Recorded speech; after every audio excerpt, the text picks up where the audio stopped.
We're looking at Maine for our Local Matters series. Next month, the Pine Tree State will try out a new form of voting in which people can vote for more than one candidate. It's called ranked choice voting. Take a look at the red box on the sample ballot from Maine's League of Women Voters.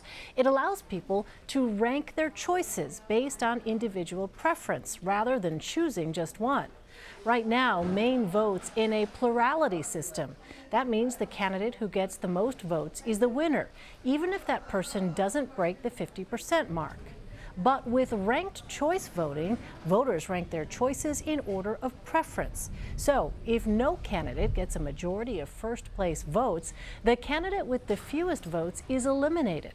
But that candidate's voters are still in play. Whomever they chose as their second choice is added to the tally of remaining contenders. That process continues until there are only two candidates left, and the one with the most votes wins. Earlier, I spoke with Portland Press Herald State House reporter Scott Thistle about how ranked choice voting will impact Maine's elections. Let's first of all talk about, Scott, why was ranked choice voting proposed as a good idea for the state of Maine? Well, I think people felt like politics had gotten too partisan and there was a sharp divide, and there was hopes that ranked choice voting might help pull politicians back to the middle, sort of depolarize politics, if you will. Well, what do supporters say it does better than conventional one-vote elections?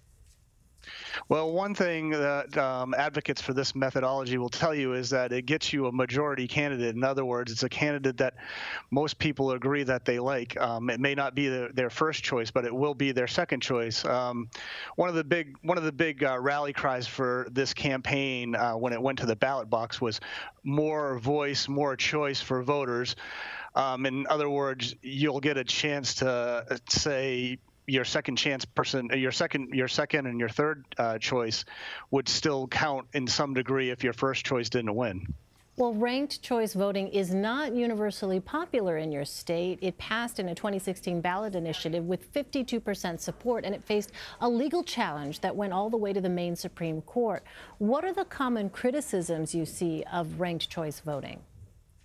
Well, one of the main charges against ranked choice voting is that it's unconstitutional. Conservatives really dislike this because in the state's constitution, it calls for a candidate to win an election in statewide races for governor and the legislature. That candidate has to get only a plurality of the votes, and that word is specifically spelled out in the state constitution. So they've argued that this is unconstitutional, although our primary elections are governed by statute. And so essentially, after a round of court challenges, the Supreme Court in the state of Maine just last month found that this would stand for the primary elections. And now, as of last week, we had another legal challenge filed in federal court by the Maine Republican Party that they're challenging it again at the federal level. So, as I understand it, though, ranked choice voting will be used in the June 12th primaries. Will it be used in the November general election as well? So in the November general election, because the state constitution does not speak specifically to our federal elections, we will be using ranked choice voting, provided it stands these federal court challenges in our federal elections for our congressional races.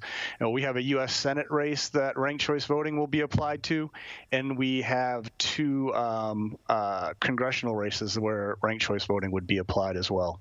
Well, elections, of course, are notoriously hard to predict, but what are some ways you could see the outcomes of these races impacted by ranked choice voting? I think that one of the things that advocates are hoping for is that candidates will be less likely to be lobbing personal attacks at each other during the campaign season.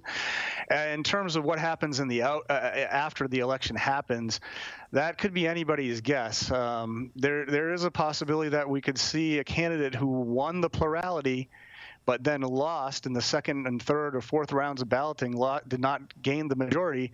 That candidate could possibly file a lawsuit claiming that that this system is unconstitutional under state law. It'll be fascinating to see what happens. Scott Thistle of the Portland Press Herald. Thanks very much, Scott. Yeah, thanks a lot for having me.